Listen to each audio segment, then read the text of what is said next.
नमस्कार दोस्तों, मेरा नाम जय कुमार तिवारी है। मेरे YouTube चैनल में आपका स्वागत है। दोस्तों, मैं department of housing and urban planning government of Uttar Pradesh से रिटायर्ड असिस्टेंट इंजीनियर हूं। दोस्तों, आज मैं बात करूंगा एक ऐसे शासनादेश के संबंध में जो डॉक्टर नितिन रमेश गोकर्ण, अपर मुख्य सचिव उत्तर प्रदेश शासन द्वारा दिनांक 28 मार्च 2024 को जारी किया गया है। और ये शासनादेश माननीय उच्च न्यायालय इलाहाबाद में योजित केस नंबर 5761 ऑफ 2024 के क्रम में डॉक्टर नितिन रमेश गोकर्ण, अपर मुख्य सचिव को जारी करना पड़ा है। इस शासनादेश के जारी होने से पूरे प्रदेश में हलचल मची हुई है और कंपाउंडिंग के मामले, जितने भी समन के मामले हैं, जो स्वीकृत माध्यम से अधिक निर्माण करके जो समन कराने की प्रक्रिया प्रदेश में कंपाउंडिंग बायलॉज के अंतर्गत चल रही थी, वो पूरी तरह बंद हो गई है शासनादेश के जारी होने से। तो इस वीडियो में मैं इसी शासनादेश और इस केस के संबंध में डिटेल में विवेचना करूंगा कि आखिर भविष्य में क्या कोई कंपाउंडिंग नहीं हो पाएगी, होगी तो किन शर्तों पे होगी, किस सीमा तक होगी, या इस शासनादेश का पूरे प्रदेश के समन प्रकरणों पर क्या असर पड़ने वाला है। तो आइए वीडियो शुरू करते हैं।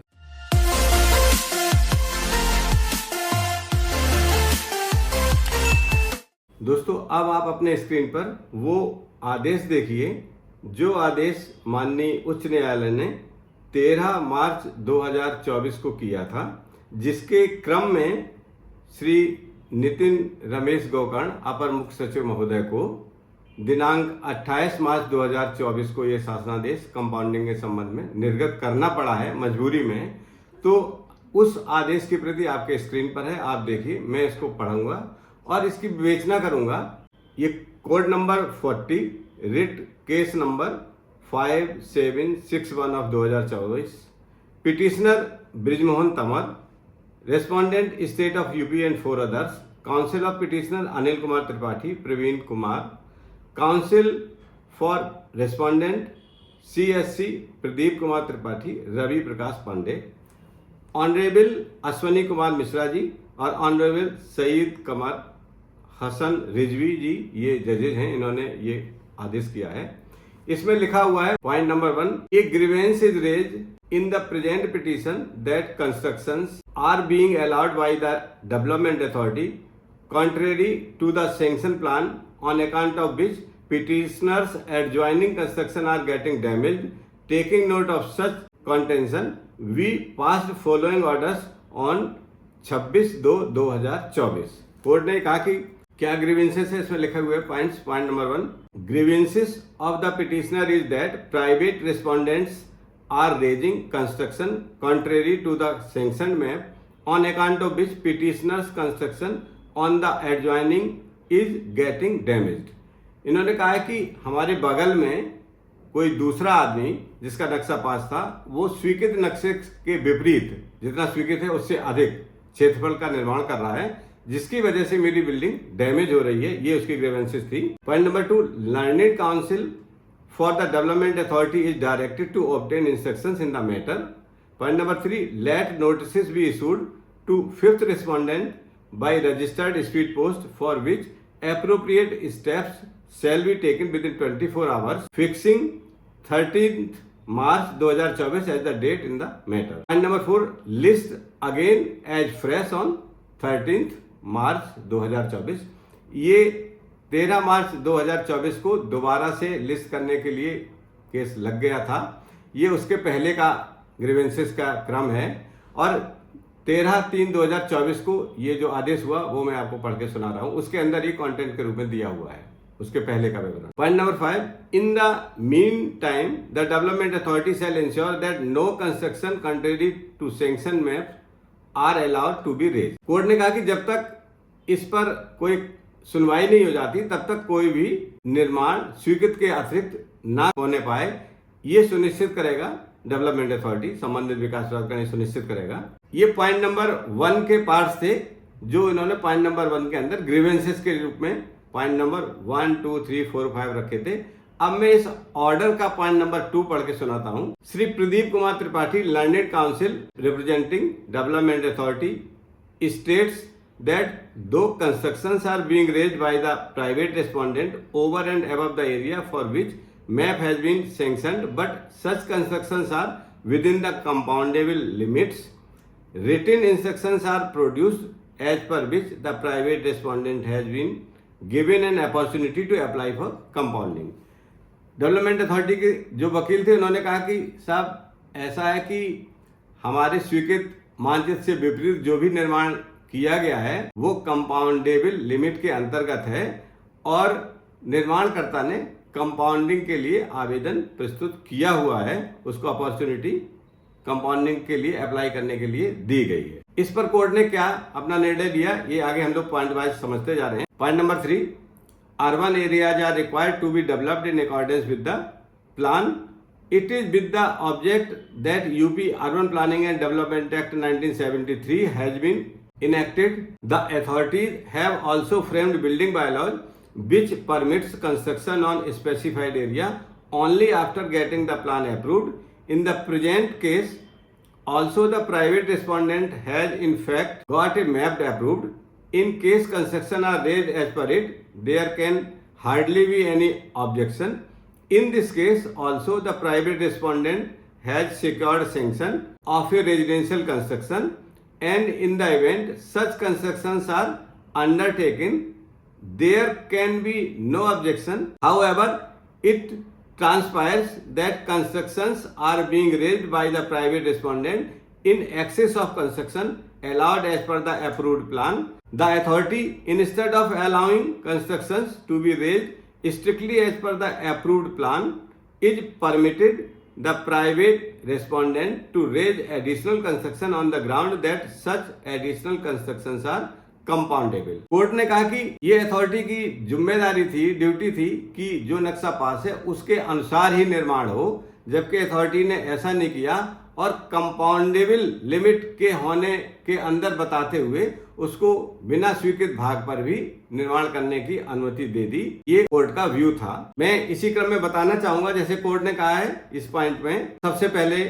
Urban areas are required to be developed in accordance with the plan. It is with the object that UP urban planning and development act 1973 has been enacted. तो मैं इस समय आपको UP urban planning and development act 1973 की booklet में क्या लिखा हुआ है इसके संबंध में मैं वो बता रहा हूं, जिसका उदाहरण देके कोर्ट ने ये आदेश पारित किए हैं। इसमें लिखा हुआ है प्राधिकरण का उद्देश्य।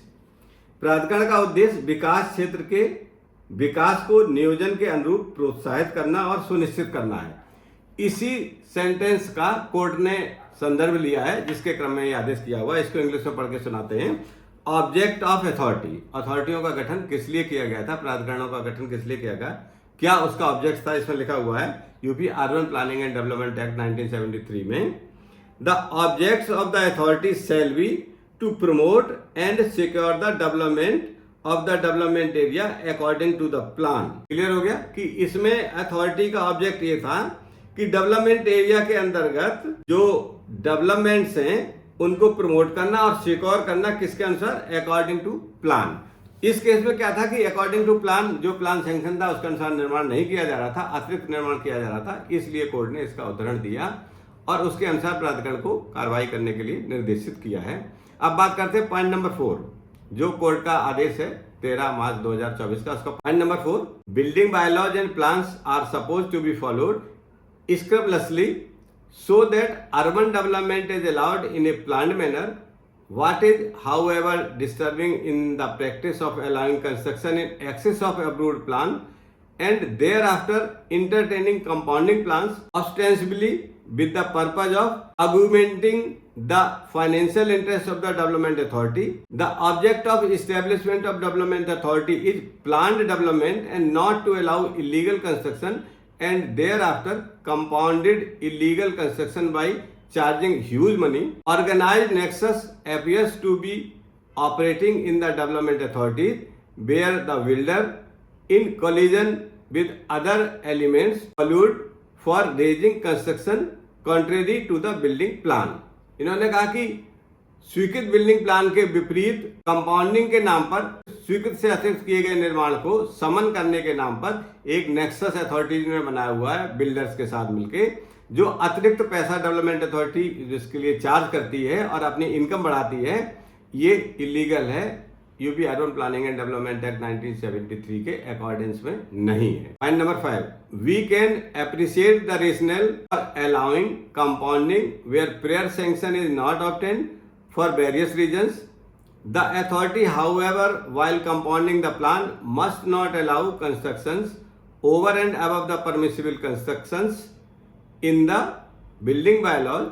In the event authority eases the norms of permissible construction as per the building bylaws while compounding the plan, it allows not only curing the illegality but also encourage illegal constructions which would violate the object of plan development. An honest person who gets his building plan approved as per the building bylaws would be allowed to raise construction over a lesser area, while the one who violates the law by raising illegal construction is allowed to raise additional construction in the garb of compounding by paying additional money to the authority, while development authority benefits in the form of additional revenue from compounding. The unscrupulous elements operating in the field also benefit. Everyone wins at the cost of plant development. न्यायालय का मानना है कि ये जो nexus काम कर रहा है, ये एक ऑनेस्ट आदमी को जो स्वीकृत मानचित्र के अनुसार निर्माण कर रहा है, उसको कम एरिया पर निर्माण करने की अनुमति मिल पा रही है और कंपाउंडेबल लिमिट के अंदर कंपाउंड करा के निर्माण करने वाले को गलत तरीके से अतिरिक्त निर्माण करने की अनुमति दी जा रही है, जिसकी वजह से जो प्लान डेवलपमेंट है UP urban planning and development act की परिभाषा के अनुसार वो सुनिश्चित नहीं हो पा रहा है और ऑनेस्ट आदमी कम निर्माण कर पा रहा है। Number 6, question arises thus as to whether the development authorities are established to secure plan development or are to facilitate large scale violations of building bylaws in the name of compounding.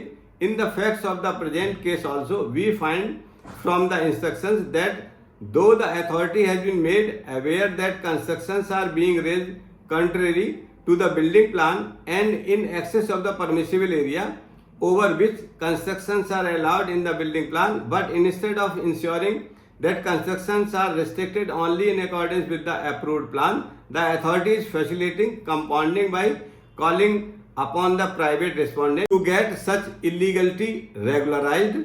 This approach of the development authority has to be discouraged. Point number 7, the development authority has been constituted to ensure that constructions are allowed to be raised strictly as per the plan.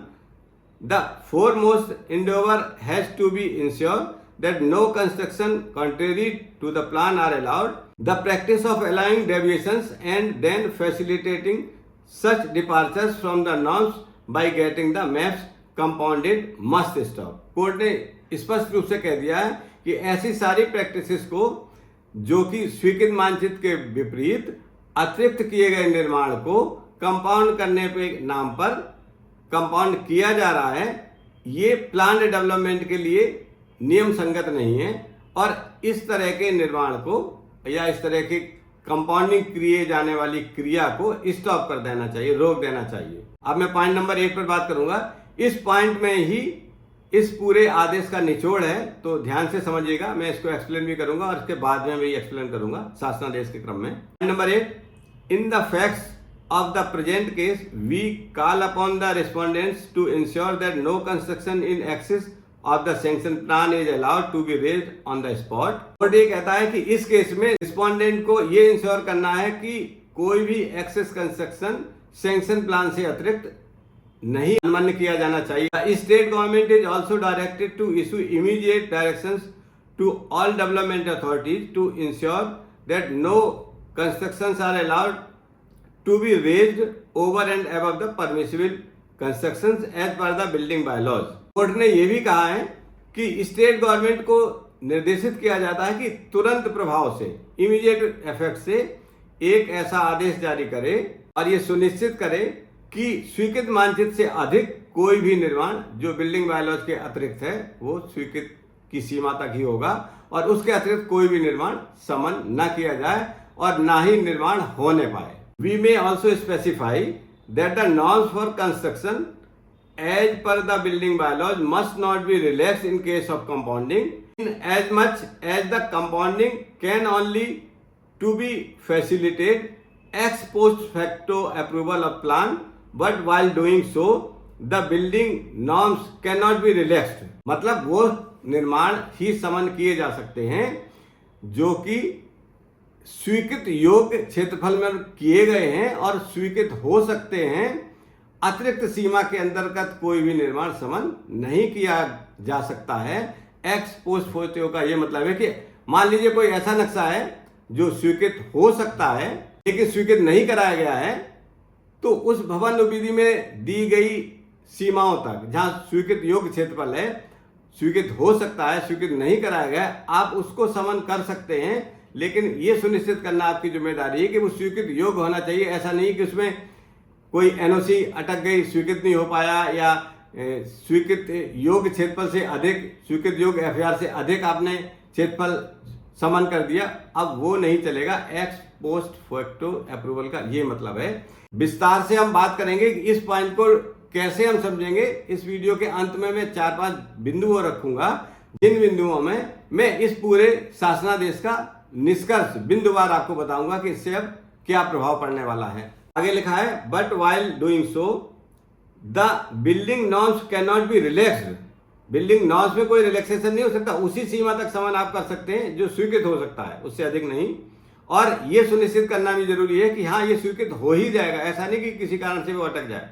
अगर ये सुनिश्चित होता है तब भी आप स्वीकृत योग्य सीमा के अंतर्गत ही आप समन कर सकते हैं, ये सुनिश्चित करना पड़ेगा। What is not permissible under the building bylaws should not be allowed by way of compounding.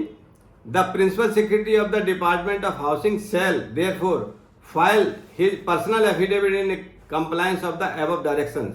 इसमें डिपार्टमेंट के प्रमुख सचिव महोदय को कोर्ट ने ये आदेश दिया है, निर्देश दिया है कि वो इस संबंध में अपना व्यक्तिगत एफिडेविट सबमिट करें कोर्ट के सामने कि उपरोक्त सारे डायरेक्शंस का अनुपालन सुनिश्चित किया जाएगा उनके द्वारा। The vice chairman shall ensure that no construction on the plot is allowed to be raised except in accordance with the sanction plan. The authority shall also make an assessment of the damage which apparently has been caused to the petitioner's construction on account of deviations allowed while raising construction by the private respondent।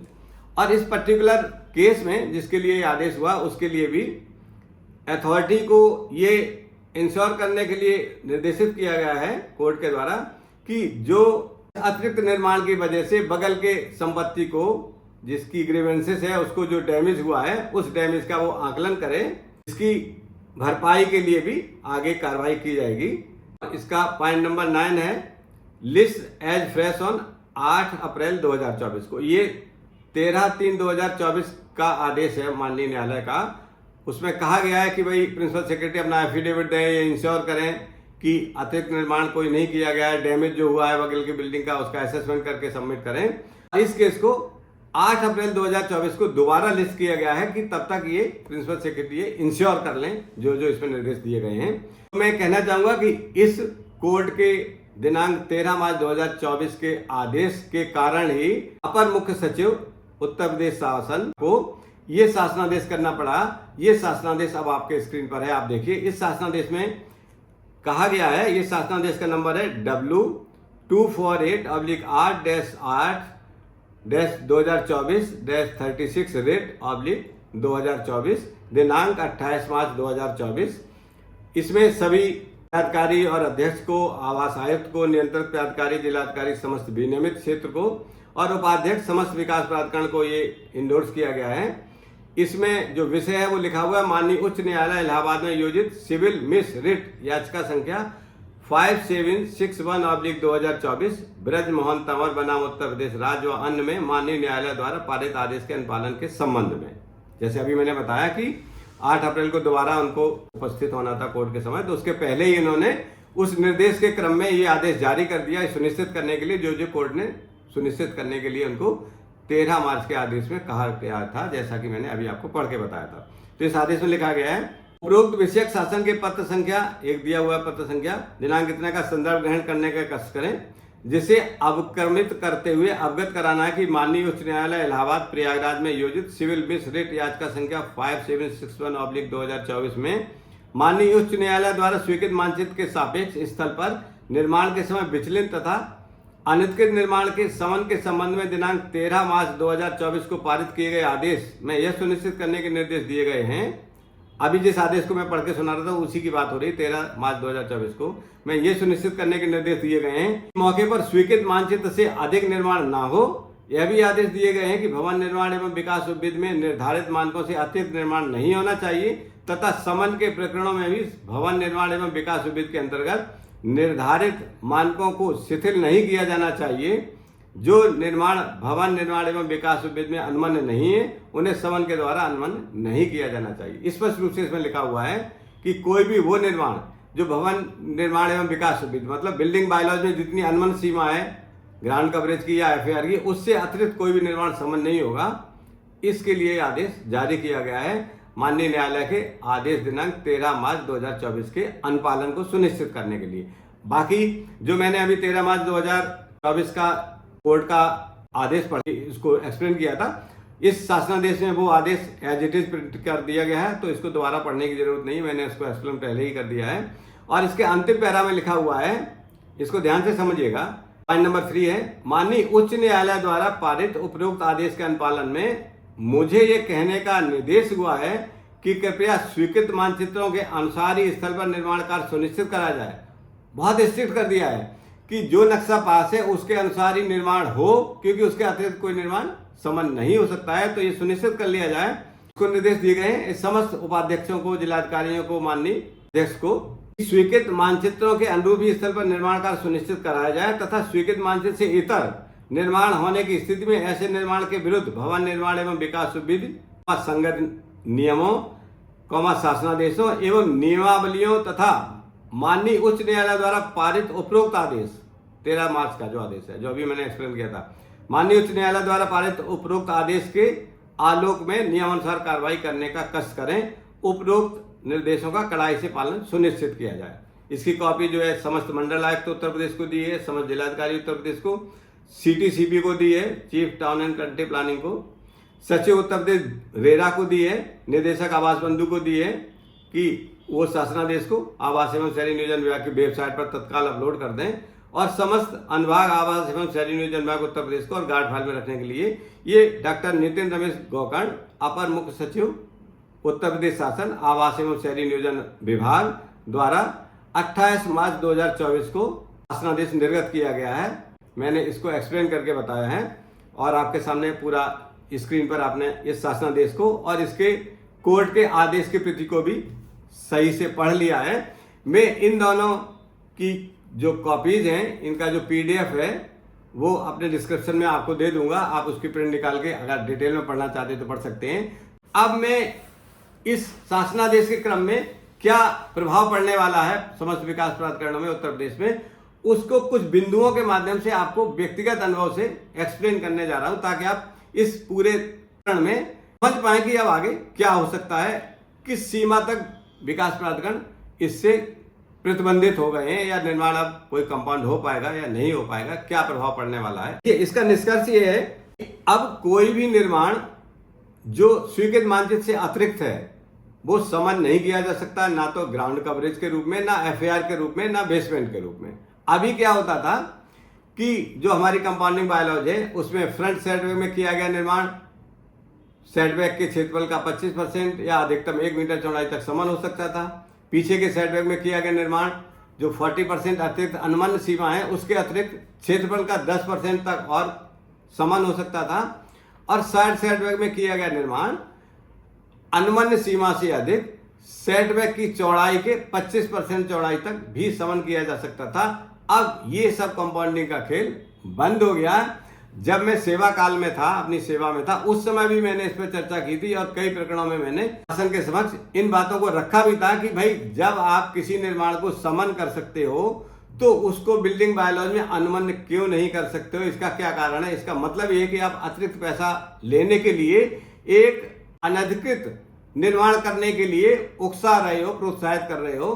तो उस समय मेरी बात नहीं सुनी गई और अब शासनादेश के क्रम में कोर्ट के आदेश के अनुपालन में ये शासनादेश सरकार को करना पड़ा और ये सुनिश्चित हो गया, जो मैंने पहले भी अपनी सेवा काल के समय शासन के समक्ष रखा था इसमें क्या प्रॉब्लम है कि जो निर्माण आप समन कर सकते हो जिस सीमा तक, उस सीमा तक आप स्वीकृत क्यों नहीं कर सकते? पहले ही कर देना चाहिए। बाद में आदमी को दौड़ाओ, समन करो और समन के लिए उकसाओ। समन के समय वो उतना ही निर्माण नहीं कर सकता जितना समन हो सकता है, क्योंकि उसको पता नहीं कितना समन हो सकता है। वो समन के नाम पे, कंपाउंडिंग के नाम पे निर्माण अधिक बढ़ा लेता है।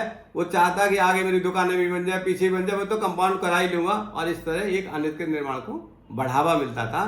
तो अब इस पर पूरी तरह रोक लग गई। कोई भी ऐसा निर्माण जो स्वीकृत से अधिक है इसी तरह समन नहीं किया जा सकता।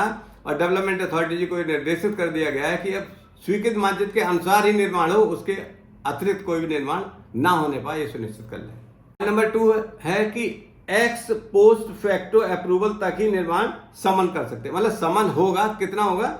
X post facto approval. X post facto approval क्या है कि जो निर्माण आपको ये पता है कि बिल्डिंग बायलॉज के अनुसार है, स्वीकृतियों की सीमा के अंतर्गत है, ये पास हो ही जाएगा, उसको आप किसी विशेष परिस्थिति में समन कर सकते हैं, भले ही वो स्वीकृत नहीं है। तो इस श्रेणी में कौन से निर्माण आएंगे?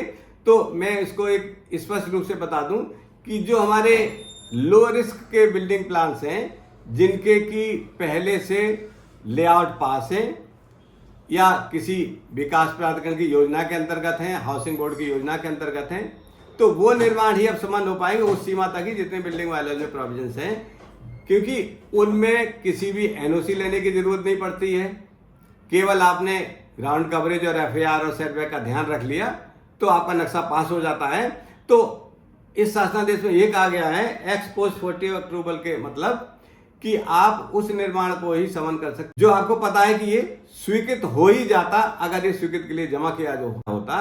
क्योंकि जमा नहीं किया गया है, स्वीकृत योग्य है, तो इसको समन करते। कुछ भी अतिरिक्त जो बिल्डिंग बायलॉज के प्रावधानों के अनुरूप नहीं है वो समन अब नहीं हो सकता है।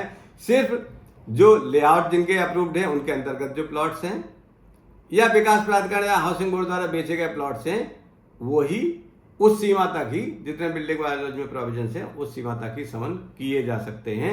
इस आदेश का ये असर होने वाला है। इसके अतिरिक्त कोई भी निर्माण समन नहीं किया जा सकता है, क्योंकि अन्य निर्माण जिनके लेआउट अप्रूव नहीं है उनके लिए विभिन्न विभागों से एनओसी की जरूरत पड़ती है। तो आप ये सुनिश्चित नहीं कर सकते पहले कि ये निर्माण स्वीकृत हो ही जाएगा। कहीं एनओसी अटक गई तो पास नहीं होगा, किसी विभाग ने हाइट का कोई रिस्ट्रिक्शन डाल दिया तो पास नहीं होगा, कोई हमारे फनल जोन में आ गया तो पास नहीं होगा, या एनवायरमेंट या पॉल्यूशन की एनओसी नहीं मिली तो पास नहीं होगा। तो इस तरह के कोई भी निर्माण स्वीकृत नहीं होंगे, वो एक्स पोस्ट फैक्टो अप्रूवल की श्रेणी में नहीं आएंगे। पॉइंट नंबर 3 है अब विकास प्राधिकरण कोई भी कंपाउंडिंग के नाम पर अतिरिक्त निर्माण को समन नहीं कर पाएंगे जो बिल्डिंग बायलॉज से अधिक किया गया निर्माण है।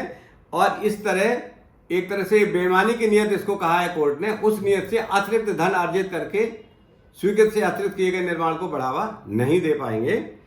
और इसमें एक जो नेक्सस बन रहा था बिल्डर्स का और प्राधिकरण के अधिकारियों का कि कंपाउंडिंग के नाम पे आप अधिक निर्माण कर लो, बाद में मैं कंपाउंड कर दूंगा, उनको पता नहीं था किस सीमा तक कंपाउंड हो सकता है, बनाने वाले ने ज्यादा बना लिया, वो नेक्सस टूट जाएगा और अवैध निर्माण को बढ़ावा अब नहीं मिलेगा। इसका ये प्रभाव पड़ेगा भविष्य में इस शासनादेश का।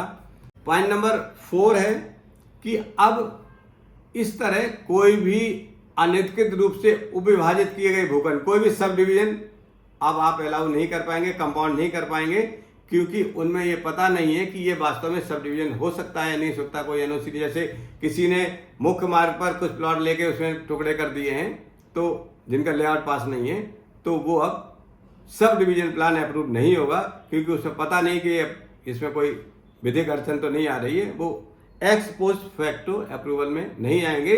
या कोई भी अवैध कॉलोनी अब किसी भी तरह या अवैध उपविभाजन या अवैध विकास कार्य किसी भी तरह अब समन नहीं किए जा सकते हैं शासनादेश के बाद।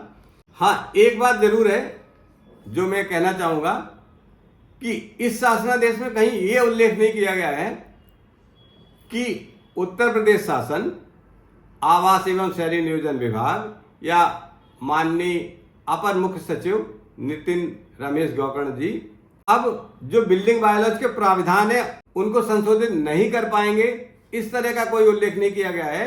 तो अगर आवास एवं शहरी नियोजन चाहता है कि हम कंपाउंडिंग की सीमा तक ही बिल्डिंग बायलॉज में अप्रूवल की सीमा बढ़ा दें, तो इसमें बिल्डिंग बायलॉज को संशोधित करने पर कोई रोक नहीं लगाई गई है। तो अगर ये विभाग चाहता है कि हम अपने जो उपभोक्ता हैं उनको समय सीमा तक अब कंपाउंड करने पर रोक लग गई, तो हम अप्रूवल की सीमा अपनी बढ़ा सकते हैं। ये अप्रूवल की सीमा बढ़ाने के लिए इस शासनादेश में या इस कोर्ट के आदेश में कोई रोक नहीं लगी है। तो अगर उत्तर प्रदेश सरकार चाहे तो अपने बिल्डिंग बायलॉज के प्रावधानों में भवन निर्माण एवं विकास विधि में अप्रूवल की सीमा में वृद्धि कर सकती है या कोई संशोधन कर सकती है। इस पर इस कोर्ट के आदेश ने कोई रोक नहीं लगाई है। तो अगर चाहे तो बिल्डिंग बायलॉज को आप रिवाइज कर लीजिए और पहली बार में ही जितना पास हो सकता है अधिकतम आप पास करने की सीमा तय कर दीजिए। बिल्डिंग बायलॉज को संशोधित कर सकते हैं, जैसे कि अभी कुछ दिन पहले बिल्डिंग बायलॉज को संशोधन किए गए हैं, जिसमें पार्किंग के लिए नीचे बनाने की अनुमति दी गई है। इसी तरह आप चाहें तो बिल्डिंग बायलॉज को दोबारा संशोधित कर सकते हैं। बिल्डिंग बायलॉज संशोधित करने के लिए इस कोर्ट के आदेश में या इस शासनादेश में सरकार को कहीं रोका नहीं गया है।